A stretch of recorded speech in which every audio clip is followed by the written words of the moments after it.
What's up, guys? It's Coach Grant with First Down Trading, and today we're going to be breaking down how to run a curl route when the DB is about 8 to 10 yards off in this off-man situation. So we're going to be talking about how we can get him to bail out of there, how we can move him off that platform, and how I can get as much separation as possible, okay? Now, also, fellas, I want to talk to you about how you guys can get better press releases off the line. If you check out that very first link in the description, you guys can get access to a 20 press releases video about 45 minutes long where we break down 20 different releases and drills to use them and when to work those releases. So the specific concepts that you see DBs come at you with, okay, I should do this release, okay, I should do that release, and then drills to work on those releases, okay? So I hope we get you guys on that soon. It's a 45-minute long video with 20 different releases you can use and when to use it. Let's get started. So this first video here, we're going to be looking at Cadarius Toney run this like kind of curl stop route, right, off of this vertical set. So I get this question a lot. You guys probably heard me talk about this. What if I got to run, and people ask me, what if I got to run like a 12 back to 10 curl, 10 back to 8, whatever it is, and that DB's sitting right at 10, right? So what do I do? What if he just sits there and I'm not able to get any separation, right?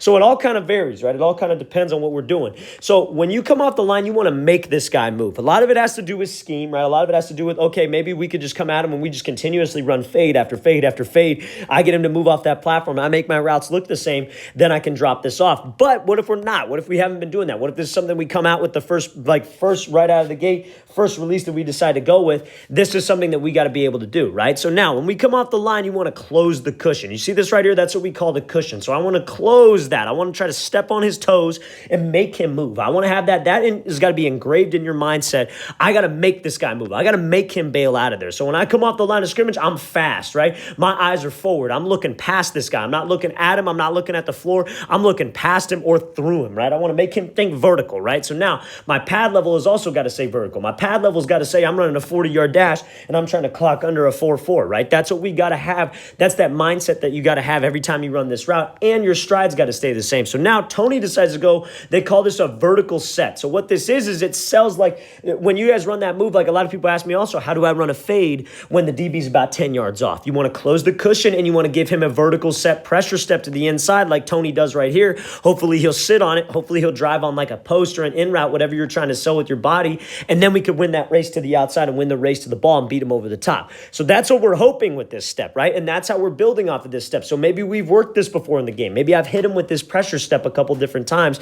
Now he's sitting on it. Now he's thinking, I'm not going to let him beat me vertical. I'm not going to let him get me off this platform. I'm going to be sitting right on this fade. So he gives that vertical set, still selling vertical, still good pad level. Eyes are still outside. His eyes never drop one time to check the depth. That's why it's got to be off the field. That's why it's got to be muscle memory. So you see, after that vertical set, he's only taken one step, drops those hips, gets in an explosive position, and that DB, meanwhile, has turned his hips and ran out of there because he uses that vertical set to move him off this block, right? So that violent drop is what cuts down that time at the top of the break, right? So you dropping your hips aggressively allows him less time to be able to make this break, right? Because when I come off here and you see how he takes like 3 steps, right? He goes snap, pivot, hook, then he takes like these 2 little extra kind of like drift steps. Those drift steps I would obviously like to eliminate, and that should be obviously a focus of yours, is to eliminate those steps. However, the problem that a lot of guys have is they get so caught up in steps that they forget to sell vertical. So main thing is that when you're in this situation, I would rather get the DB here and take 5 steps and maybe be a little bit slower than 3 perfect steps than have you slow down,